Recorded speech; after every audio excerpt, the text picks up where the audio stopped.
Alors, je vous présente le Torque Meter de AC Delco, qui est un produit intéressant qui peut remplacer une clé dynamométrique, qui est aussi précis qu'une clé dynamométrique de type digital, mais pratiquement 10 fois moins cher aussi.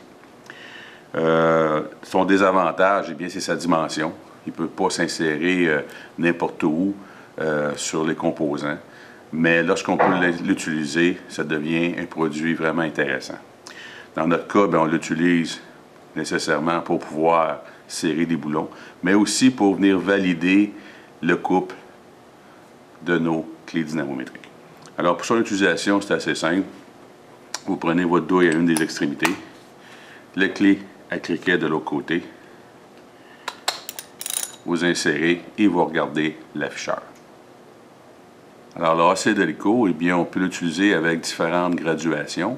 Alors, évidemment, il faut s'assurer que la graduation de votre AC Delco soit identique à celle que vous voulez appliquer sur votre boulon. Pour ce faire, vous appuyez ici 2 secondes. Pour chaque coup, on va changer de graduation.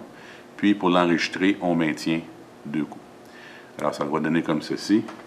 Je maintiens. 1 coup, 2 coups. Et là, je suis en livre-pied. Je maintiens. Et voilà, j'ai terminé. Une autre fonction que nous donne AC Delco, donc le Torque Wrench, eh bien, c'est la fonction P et T.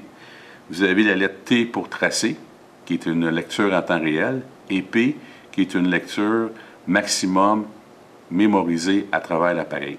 Alors, lorsque je vais serrer en fonction tracée, il va falloir que je regarde l'afficheur afin de déterminer quel couple que j'applique.